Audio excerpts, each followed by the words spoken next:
I'm Dr. Samin Sharma, the Chairman, ESCC Jaipur, and Director of Interventional Cardiology, Mount Sinai Hospital, New York, USA.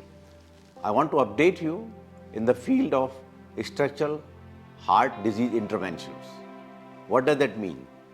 Traditionally, when we have the blockage in the valve or leaky valves, they all have gone for surgery in the past. But now, there are non-surgical options. We call them transcatheter options or transcatheter interventions. The one which has really become very common is called Transcatheter Aortic Valve Intervention or Replacement, called TAVR or TAVR, which is being done at many centers. What ESCC provides, in addition to safely perform TAVR procedures, is the transcatheter options for the mitral valve also. So one is the mitral valve, leakage mitral valve with the mitral regurgitation, providing the MitraClip. And what it does, it avoids need for valve surgery and decrease the leakage. And that helps many patients, particularly those who are high risk for surgery. Then replacement of the mitral valve.